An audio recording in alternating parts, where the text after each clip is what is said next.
All right, well, maybe I'll kick us off. And we do have a planned sort of presentation to lead us through the discussion today, but I'll just kick off by welcoming everyone and thanking you for being here. My name is Jessica Olson. I'm the Director of Community Strategies and Resources with the Air District. And I have Stephanie Ng, who is on my team, a Senior Equality Specialist and the liaison for the Fresno Committee, and Anna Stone, who provides Spanish language support. She's a Senior Bilingual Education Rep.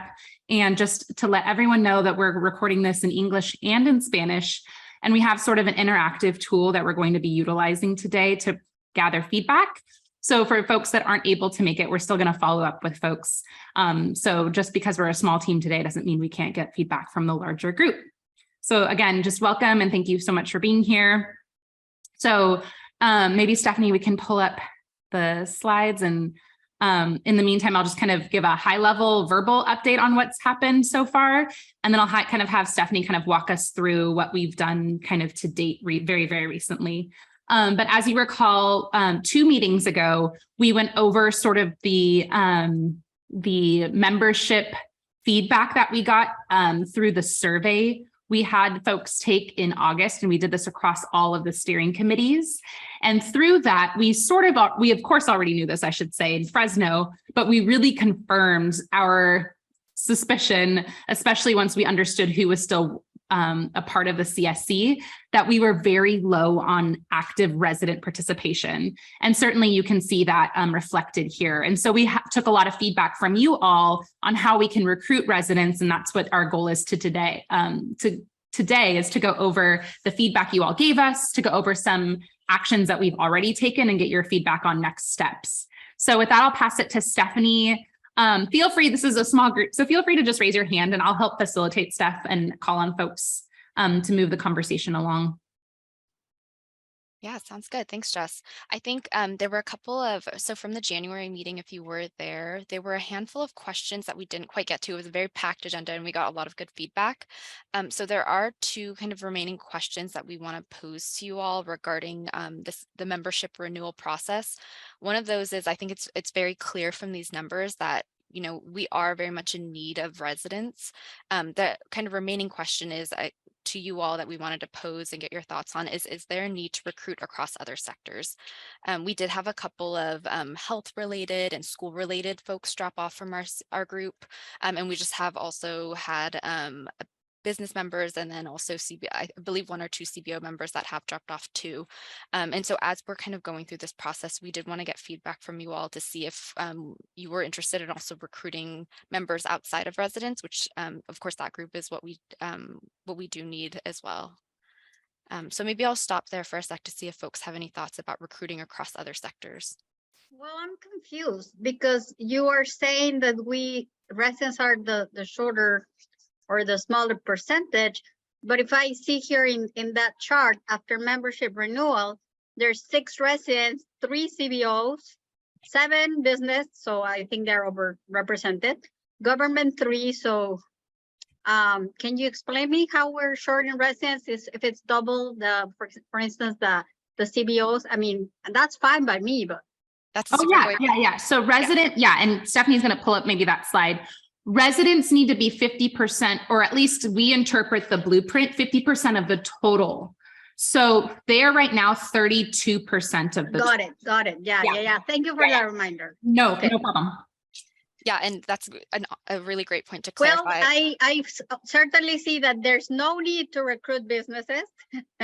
It's overrepresented. So my opinion is that we should focus on residents, but I don't think it would hurt to bring up also some other CBOs because we're at 3. I mean, it's the lowest that we have been, So who are the only CBO that remain?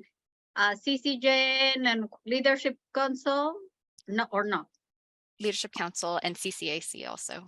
I think it's technically CCAC, CEJN, and Building Healthy Communities.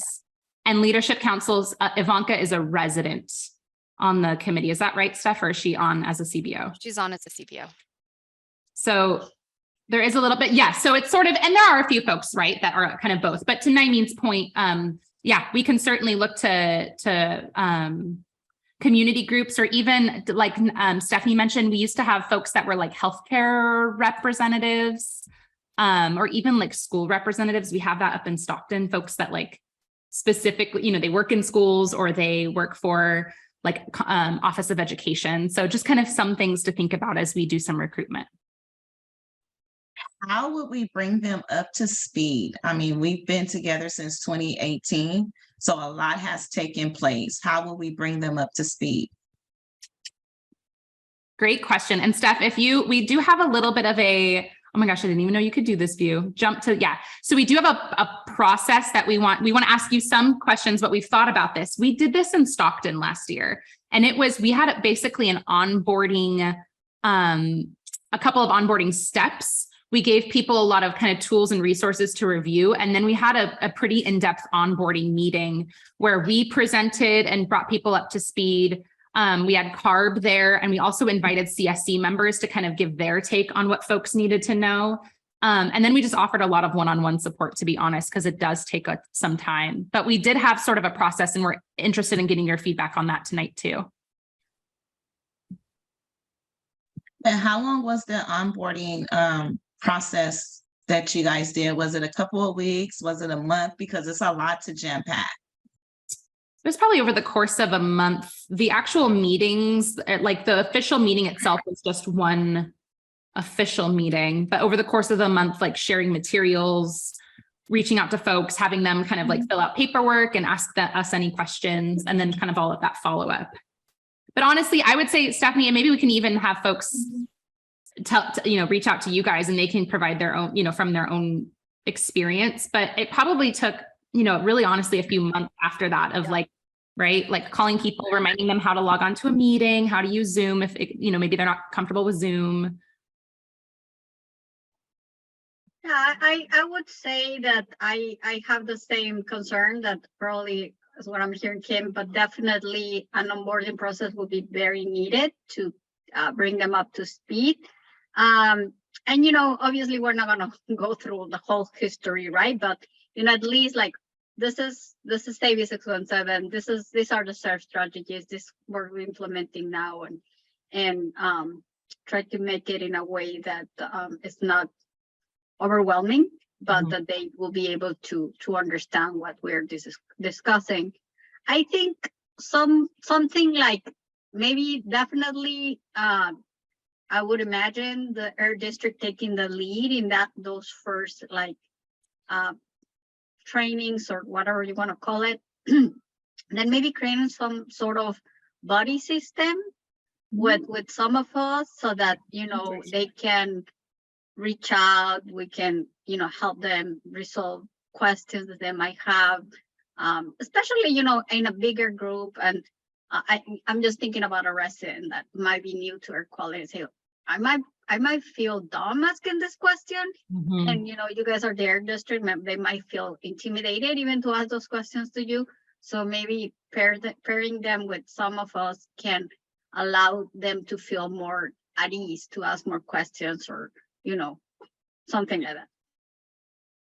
I see Natalie's hand. That's a great idea. And I mean, yeah, I'm just curious, just because I'm a little new to AB 617 and the steering committee, but how were folks recruited, particularly residents, like in the past? Like, what outreach was conducted before? Great question. And maybe Steph, can you go get thinking about this? I think it's a good time to talk a little bit about that outreach that we are looking for input from you all, maybe first to the flyer, because that actually might be. So what we did, it was not this flyer. This has been edited and worked on because we now have so much more than we did, 5 years ago when we first started this process. But we did a lot of social media. We reached out to community partners, some of, the community groups that are on this call, and asked them to help us recruit. It was a bigger blast because we were starting from zero, right? So we, I think we even maybe did like radio advertisements. We reached out to all of because we recruited for across all sectors. So we reached out to all the permitted facilities in the area, reached out to all the CBOs we've worked with, the schools. So it was a really big outreach effort. And that's kind of some feedback we want to get from you all. Some of the things that we heard, and maybe you can go to that slide, Steph, on how we want to maybe conduct outreach this time is maybe doing something more targeted, since we are just now looking for residents primarily, right? And for residents, I think to Naimeen and Kim's point, I think we want to make sure if, as in so much as we know, do we want to recruit residents we know are like committed to the process, and maybe who are already, especially if you all help us do the recruiting, maybe more on a one-on-one basis, they can almost be, I don't want to say warned because it's not scary, but at least given all the information up front as to like what the process is, and how much, work it might entail. So that was kind of our thought there, but we're open to other ideas.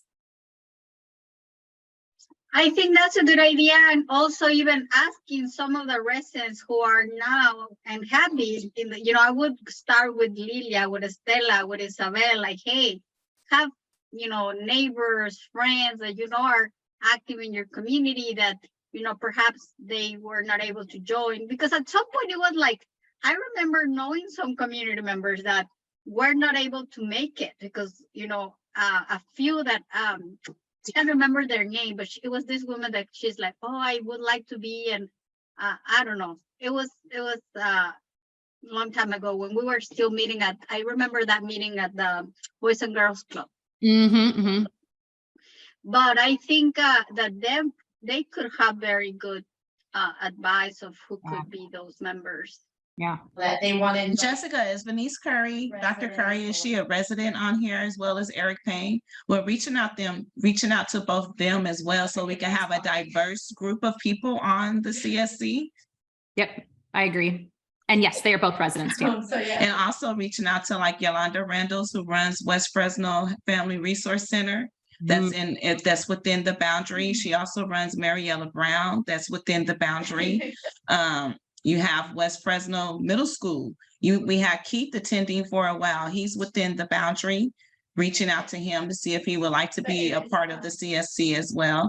And have there been any contacts with former CSC members? So maybe Stephanie, I saw you pause while you're taking, just make sure that she captured all of what you just said, because you said a lot of great things. Yeah, we had actually some of these suggestions actually came from Ivanka, who couldn't be here. So this is a great jumping off point. And Ivanka did list a couple of those community centers, but I did want to catch the name of that person, Lorena? Yolanda. Okay. Yolanda Randalls. Randalls?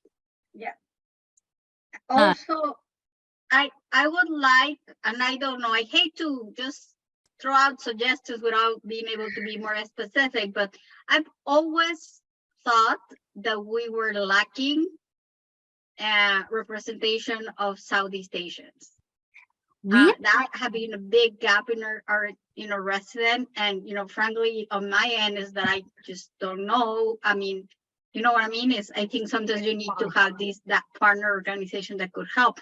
Yeah. I know that Fresno Center for New Americans, but they are right outside of the boundaries. But I don't know, maybe they could point that out to us, some residents that they might think. Firm too. Yeah.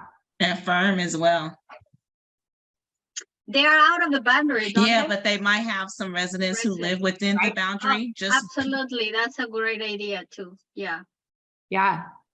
This is great. And definitely we noticed the same thing and did a kind of a targeted recruitment, but it's not to say that we can't use different contacts and do some more recruiting. Similarly, kind of, we do a lot of work as we used to meet at Vang Pao, and we did a lot of work at Vang Pao with some of the community members there and tried to get some interested residents. And maybe also the schools. So going back to the schools, I know that, the principal at Malaga has been very supportive. So maybe like targeted flyers or communication via their, they have Peachtree or some other forms where they send out notices to parents. Also, I'm thinking of Friends of Calawa. I know Laura had been in on and off, but she's represented Friends of Calawa, but there are community members who constantly come and meet there. So maybe coming to one of their meetings and extending the invitation to some of these residents. I want to answer, Kimberly had another question earlier, and I'll answer that, and then I'll go to Natalie while I let Stephanie catch up. We The answer is yes and no to your question about whether or not we've reached out to old residents. So we've reached out to all of them about their participation. But to answer your question, that is an interesting, we have not asked maybe, and that's could be a good follow-up, like, you know, thank you for participating. We understand you don't have the capacity. Is there someone that you think might? And maybe that's a good way to get new folks. And I think that's kind of an interesting approach. I think reaching out to Everyday Neighborhood Partnership, they have a lot of residents and parents that they work with within the boundary in West Fresno to see if they may have some interesting residents who would like to be on this CSC as well. I just would like to see a more diverse group of CSC members. Yeah. Natalie, go ahead. Yeah, I think one suggestion I had for the schools especially was maybe attending like coffee with the principal or like the hora de café, just because I feel like sometimes especially when it comes to pollution, sometimes I feel like it's a lot of information, you know, but I think having parents like see, you know, what the statistics looks like, have people they can ask questions in person, I think might motivate them more, because, you know, a lot of the material will be more accessible. So maybe going to those, I think, would be helpful. I can say, just to add to that, because we found that those are really valuable resources. We do those pretty often. And we actually, if you go back to that flyer really quickly, Stephanie, I'm sorry for jumping around, folks. This is the flyer. We bring these to coffee with principals. And we've posted these, I think, in the past on Peachtree, just as sort of an FYI for what we do in the community. And to your point, so folks can ask questions. And in this case, it's saying, hey, do you live in the boundary? Can you take advantage of these grant programs? We want to edit this a little bit to say, hey, do you live in this boundary? Do you want to be a part of the committee that, you know, distributes this funding and works on this? So I just kind of wanted to acknowledge that, because I think that's a good point, in that when we start to do those, and we're doing them more and more often kind of now in the, you know, since the past few years have been odd, that's a good reminder to bring up, you know, participation too. And go ahead, Naeem. Oh, sorry, Nazreen and then Naeem. Hi, everyone. Sorry for joining a little late. I got a comment. I've been talking to some folks about joining, you know, our group, and somebody commented, it's a shame that Jane Addams Elementary, one of the highest asthma schools, and I know in Fresno Unified, and also one of the highest poverty schools, is not, it's just outside the boundary. So I just wanted to bring that to our attention. But even if they are outside the boundary, I am sure some of those families do live within the boundary. Also, I don't see it on here, but Housing Authority, I know they have a number of properties. So hopefully we're already in communication, but I know that they offer opportunities for their residents. And then I also wanted to bring up Fresno EOC. Across from the West Fresno Resource Center, there's the local conservation corps. And so perhaps, you know, some of the participants in their programs, or even some of the programs themselves, want to have a voice on the committee.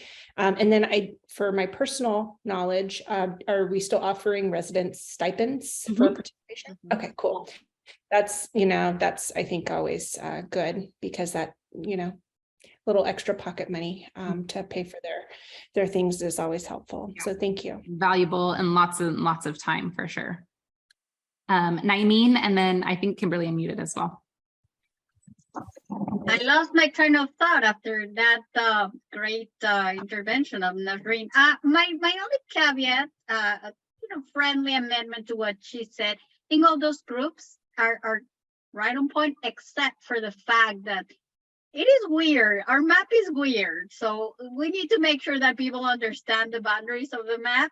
And believe me, I was one of the main critics of the boundaries, and like Hussein and Fusari felt like, you know, VIP club. I didn't like that, but unfortunately that was the limitations that we were given by the program. But certainly when we reach out to these groups, that there is the understanding that they know the map, so that we're not then having to excited people and then having to say, well, sorry, but you're not eligible, right?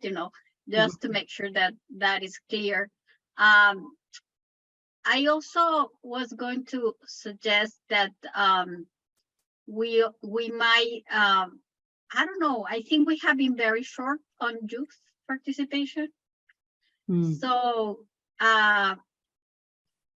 why not reach out to some of the, especially high schools that are in the area?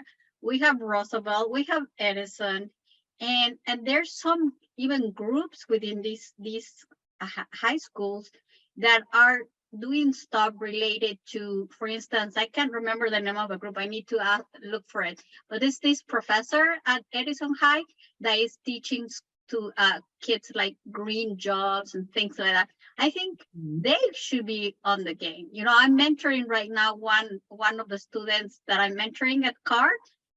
His homeschool is Edison, and that kind of people I think would be really good to reach out, because it's also building those leadership skills. I mean, that's a new generation that we want to bring as of now to the table, because it's for them that we're doing this.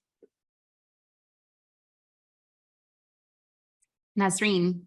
Yeah, Nyameen, is it Bruce Radcliffe at Edison High School? I think so.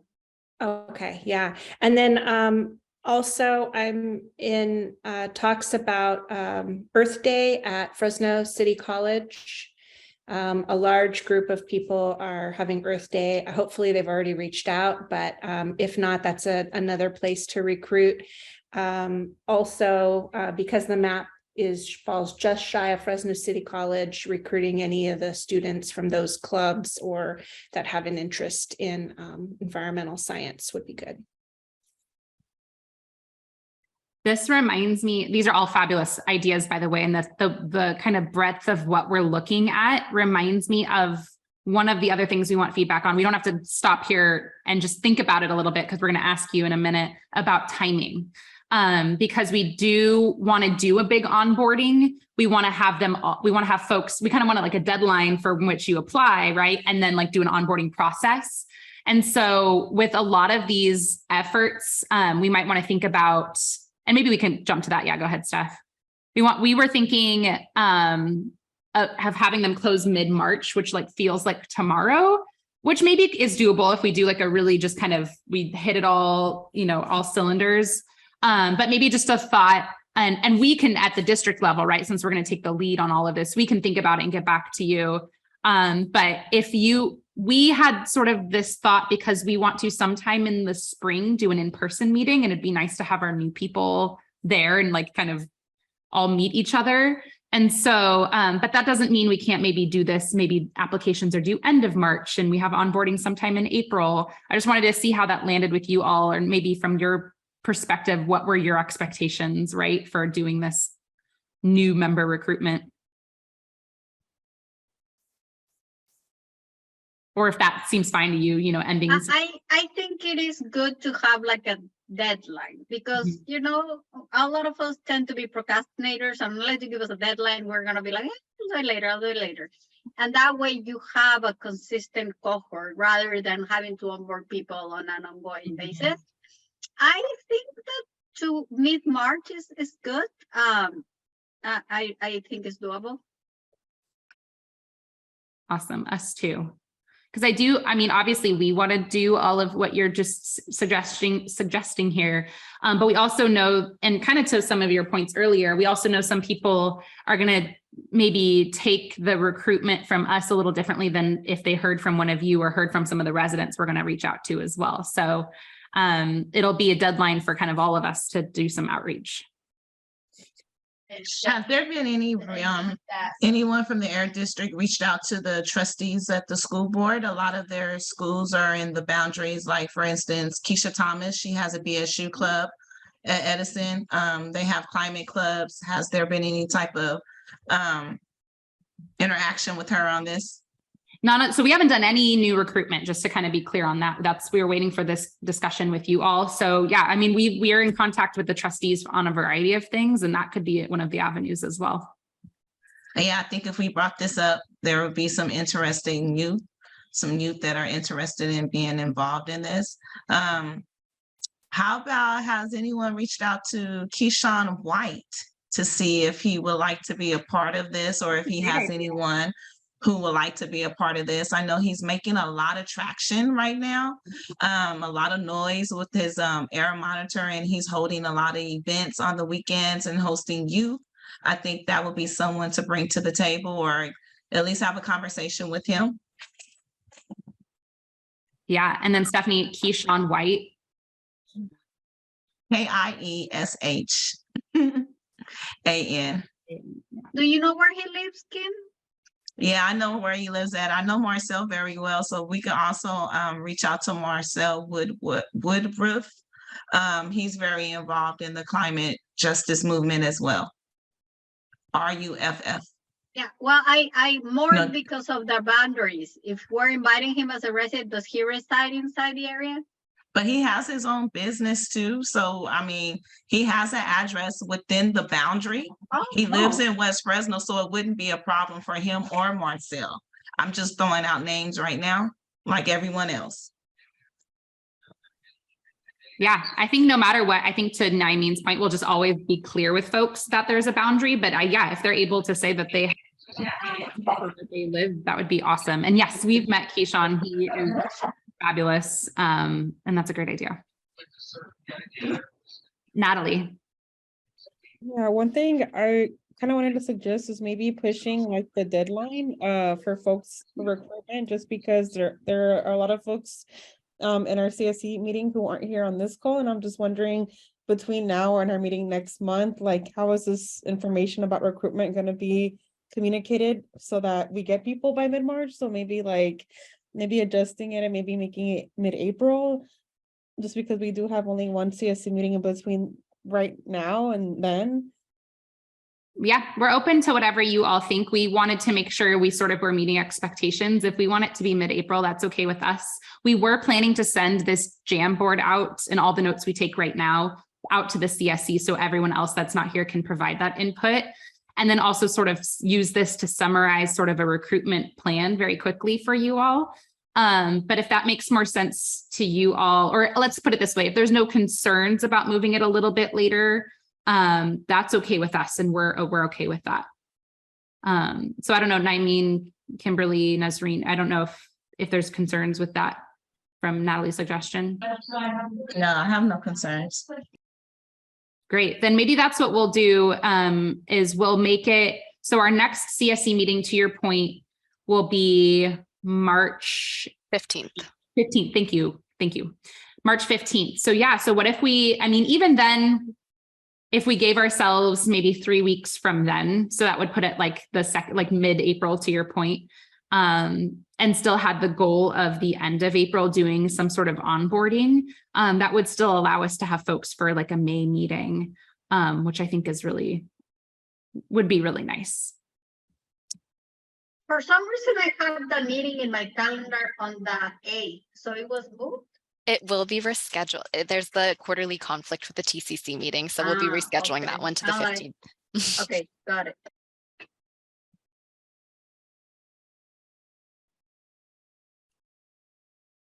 And there are actually, while I'm looking at the time here, there's a couple of other slides that we haven't had a chance to discuss. And I'm wondering, just in terms specifically of the recruitment material, I'm curious, one, we just saw that kind of draft flyer that we're already going to work to make it more specific to actually recruiting. Are there any other materials that you all want to get together to be able to give to people that are being recruited, or else just for the onboarding process in general? Go ahead, Natalie. Yeah, just one recommendation. I think maybe having the flyers be translatable to like social media, because I know that they're 8.5, but I think having that social media presence for like the youth and like transitional age youth too.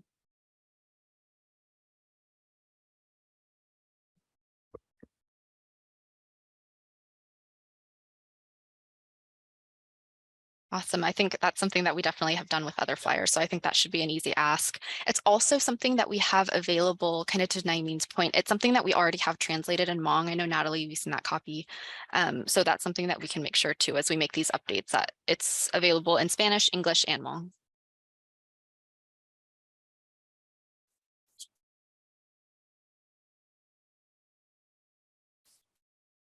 Sorry, I had to step away. I'm back now.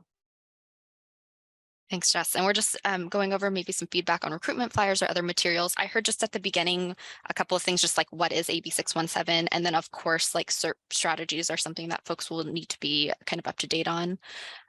Just wondering if there's any other materials that you all would think would be helpful for someone new joining this process.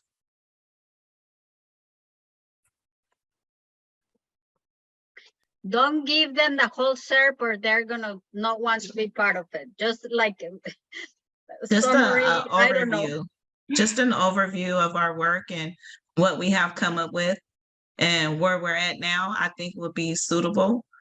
Because if you start going through every single meeting, I think that's probably why we lost members in the first place. Because a lot of people felt like we were not getting anywhere, but we were brave enough to stick it out to see some pots of gold at the end of the rainbow. I mean, we're still trying to find all the pots of gold, but we still have seen some. So I think just giving an overview, not the full head on, would be great. Yeah, that's great. Agreed. And if we could also have like a little timeline of what we talked about and what our results have been, so that we can show folks that, you know, there has been progress and things have gotten accomplished. I think that would also be cool. I'm going to share with you all, it's going to take me a second. We did this in Stockton, as I mentioned, and I apologize for those that are going to be watching on YouTube in Spanish if you're watching after. Because this was in Stockton and was not translated, but I'm just going to share my screen really briefly. Other meetings, I believe. Our new member training session. This is very high level, but it touches on a little bit of what you all just mentioned, in that it is, and I'll just drop it in the chat too, so you guys can take a look at it after the fact. But it is a presentation that talks a little bit about timeline, like what we've done. We were definitely not as far along in Stockton at this time, so it's definitely going to look very different for Fresno. But I'm going to share my screen as well and just show you that we had a lot of speakers. We had CARB, we had OEHA, which we felt was important for those that don't know about like the health impacts. We did pack a lot into it, and I think that's something we learned. We gave kind of a lot of just like technical resources, but here is sort of, and we would make it much less complicated, I think. But just, we did talk about kind of the things that we've done and where we were in the process and how much more we had to do and kind of what the goals were. And so I think that would be our goal, to simplify that a little bit. We had to go over, right, because it's not just the CERT, there's the community air monitoring, which is a whole separate thing. And maybe we would split this into 2 training sessions, something I think we also learned about this process, to talk a little bit about how we got to the air monitoring we did, what the pollutants of concern are. As you can see, and you're probably going through your brain like, yep, this is why it took years to do all of this. This is a lot to go over. But this is maybe something too, we would work, maybe we could send a draft out to you all just to get some feedback. And you guys can tell us, no, that's too much information for people, or, I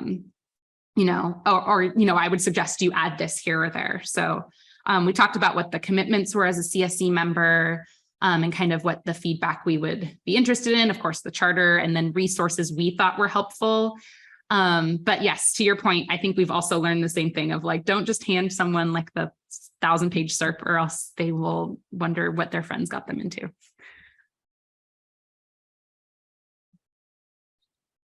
Don't worry, they will call us to complain. It's like, what did you do to me? Not you.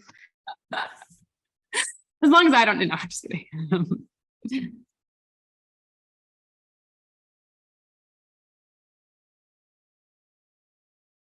Any other thoughts? Churches. Yeah. Have we have that on our list? Okay, excellent. Because I have know it. there are some churches outside of West Fresno that are kind of closer to the industrial area. That would be good. And then while we're outreaching for potential new members, I know we also lost a number of our businesses. And so I was wondering if there will be an outreach to re-engage those folks, or other folks with interests in the area. It sounds like we're maybe not going to do a targeted outreach for businesses based on just kind of consensus from what I'm hearing from the group. But to your point, and to some of the examples Kimberly brought up, as we reach out to folks and they say, look, I work in the community. I don't live there, but I work there. Keyshawn being an example. I think we can, use our judgment on, well, I guess if they qualify and we're open, then that's great. But again, it doesn't sound like we're going to be doing a targeted business outreach. As it stands right now, technically on a group by group basis, business is the most represented. Oh, okay, wonderful. I know when we were going through the list of the folks that had dropped off, it seemed like a number of the businesses had There were dropped off. several. I think we just had a lot on we just had so many more people in the committee, including businesses. Yeah, I think like 4 dropped off, but we still have 7. Some of them don't come, and we've reached out to them about attending meetings, but they renewed and still wanted to be members on the CSC. Yes. Wonderful, thank you. We have a lot of smaller CBOs and nonprofits in West Fresno that may not be as known as the CCAC or the Fresno BHCs or the CCEJNs. So we might want to look at or ask our CSC members to send in a list of those smaller CBOs. I'd be more than happy to do that, that lives within the boundaries. We do have some of them that did receive money from the TCC, that have community gardens, that have a hub inside of West Fresno now. So I know for a fact that one person that I have in mind will be happy to serve on the CSC. She had a daughter who was born with asthma that passed away while she was pregnant, and the baby died as well. So she is a big advocate. She has her own nonprofit called the Beehive, talking about the air pollution and the air quality and how to treat asthma. So we do have a lot of smaller CBOs who are not on the map like we are, but are already doing the work. Mm-hmm. Oh, that's super, first hard to hear, and I'm so sorry. But that's also great to hear that you have these contacts and other folks. And we would be so interested, and definitely, I think Kimberly and really everyone on this call, as we reach out and do this outreach, even though we're taking notes here too, please keep those individuals in mind and do that specific outreach to them.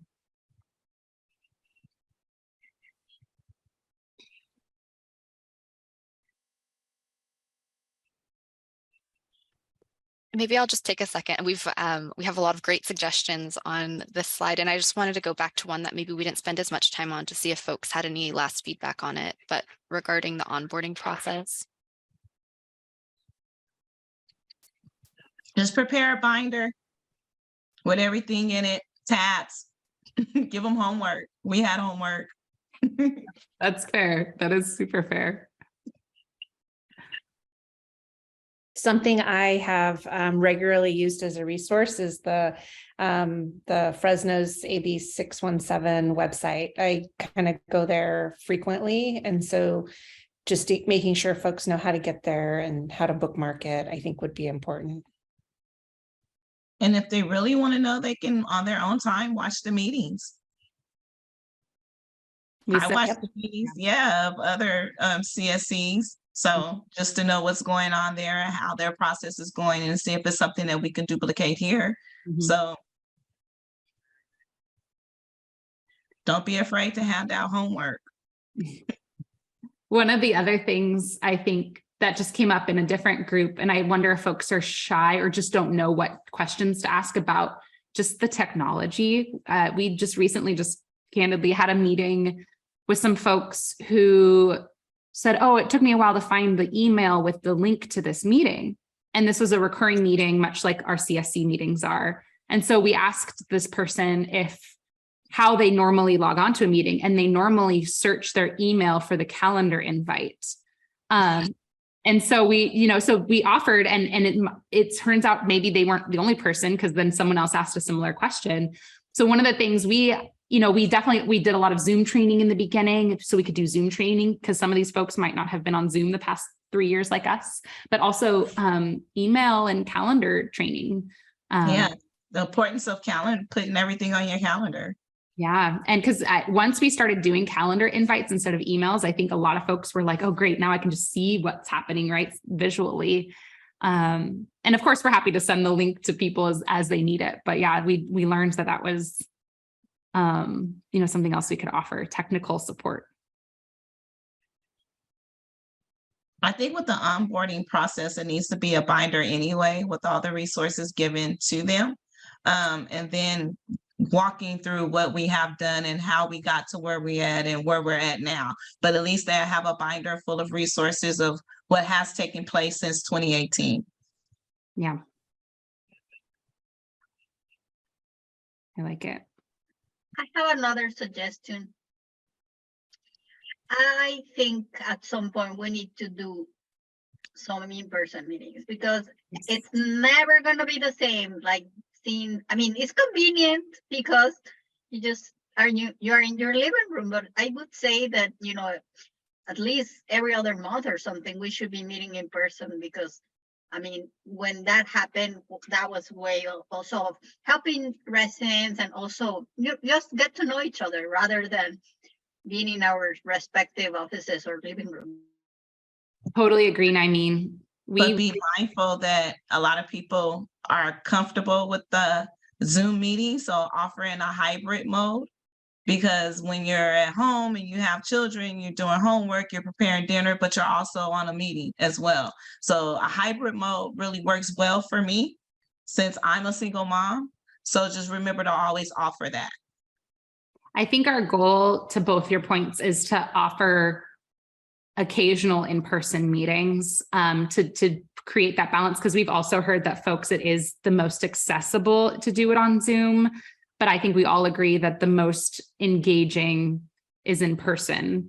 We are hoping to do, and this is why we were kind of coming up with that calendar timeline. We're hoping to do an in-person meeting, maybe May. We haven't exactly scheduled it out yet, to do kind of more of like a welcome back, an icebreaker, really get to know folks, and then also dig deep into a measure we haven't really talked about, which is cars, hybrid cars and electric cars for folks. It's a measure we really want feedback on, and we think that's just such a great opportunity to do something like that in person, especially because we've been actually working with CCAC on some of their charging stuff, and we just think it's just a great opportunity. So that's just a preview, but totally to Naimeen's point, we want to do something in person, and we think onboarding someone, doing this onboarding process, and then kind of introducing it all in an in-person meeting would maybe be a great, thread and kind of a good trajectory.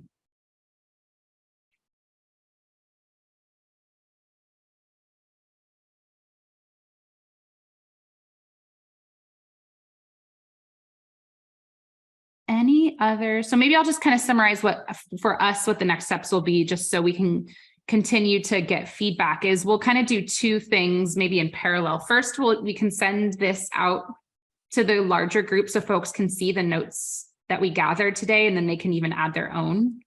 And at the same time, I think Stephanie will work on sort of a summary of our onboarding, our proposed onboarding process. And we can propose that at the next CSC meeting. And if folks, along with maybe an updated flyer based on all the information that we just gathered. And then folks, if we're all good with it, that'll be like our kickoff to okay, applications are open, here's our timeline. And, we'll reach out to these people, you kind of reach out to these folks that are maybe individuals, and then by the middle of April, we'll have hopefully kind of our new roster.